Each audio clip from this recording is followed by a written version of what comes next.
Halo sahabat, pada video saya kali ini merupakan lanjutan pada video sebelumnya. Jika sahabat belum menonton, bisa melalui link di atas ini.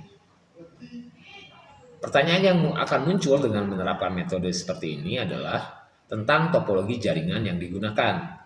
Untuk itu, mari kita bahas topologi jaringan apa yang digunakan jika menggunakan metode seperti ini.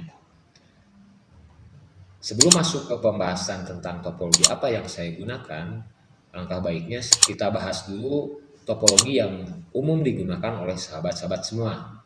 Topologi yang digunakan adalah seperti ini, di mana modem dia akan tersambung kepada server. Dari server, dia terhubung kepada switch hub. Dari switch hub baru terhubung kepada klien. Kliennya bisa berupa personal komputer atau bisa menggunakan laptop. Tentunya hubungan ini dengan menggunakan kabel jaringan, kabelan. Baik itu yang terhubung kepada personal komputer atau kepada laptop.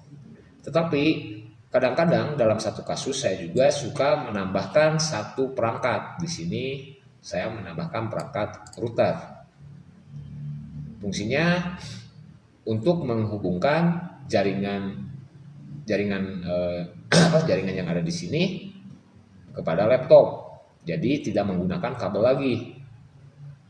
Jadi langsung saja kita gunakan wifi-nya di perangkat laptop, langsung terhubung kepada access point di sini, lalu dari access point sini terhubung sini ke switch hub.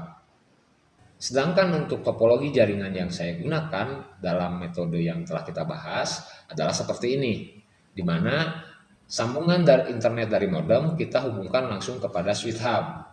Dari switch hub lalu ke server, kemudian dari switch hub juga langsung ke klien.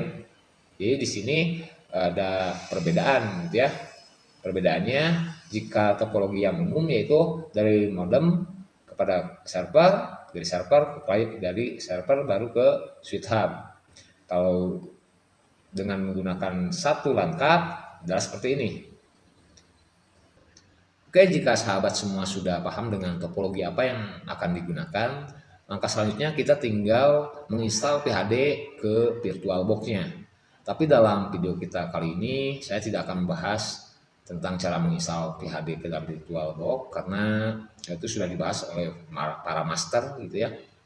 Jadi kita fokus aja ke sistem jaringannya. Langkah pertama yang harus kita lakukan, kita buka VirtualBox-nya. Oke, karena di sini saya sudah menginstal PHD ya. Jadi tinggal masuk ke menu setting saja. Karena kita akan mengatur jaringannya. Caranya kita tinggal pilih menu setting, kemudian pilih network, kemudian di adapter 1 ini seperti biasa tinggal di enablekan, lalu pilih bridge adapter gitu ya. Dan nah ini kalau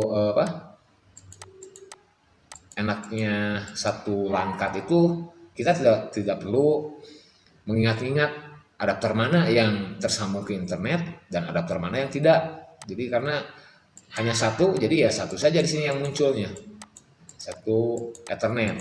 Jadi tinggal pilih saja gitu ya.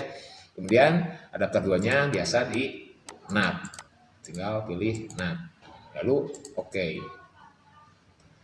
Kemudian kita coba apakah jalan atau tidak.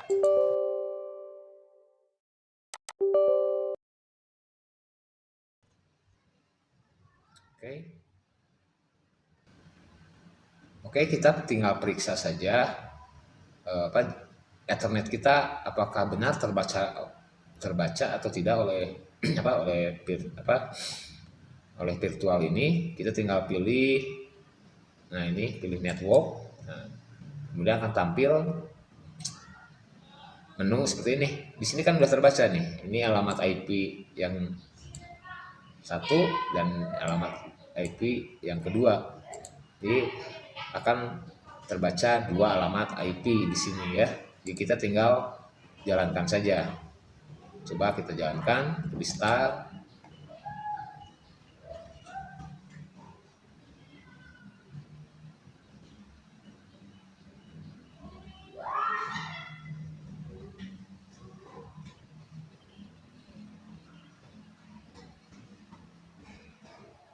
Sambil nunggu ini berlangsung, kita boleh ngopi dulu.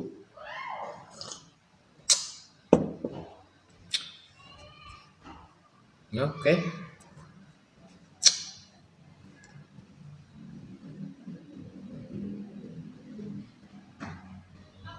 Nah, oke, berjalan akhirnya.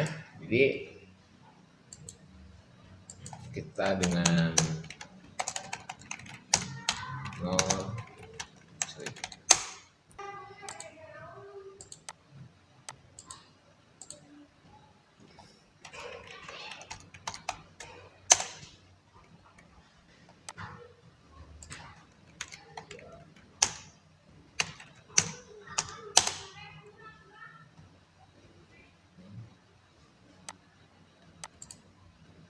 Cek dulu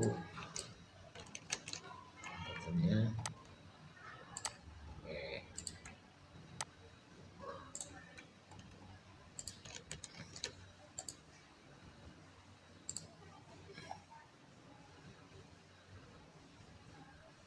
Oke, di sini sudah ya, karena saya sudah melaksanakan, jadi statusnya standby. Oke, sampai tahap sini metode yang kita gunakan bisa berjalan dengan baik. Artinya, satu server tidak harus melulu memiliki dua langkah. Karena satu langkah pun bisa ditambahkan beberapa alamat IP address. Bisa 2, 3, atau sampai 4 dengan kelas yang berbeda. Pembahasan selanjutnya kita akan membahas bagaimana cara menghubungkan antara komputer klien dengan server melalui media access point atau router. Untuk itu jangan lupa subscribe dan nyalakan lonceng notifikasinya.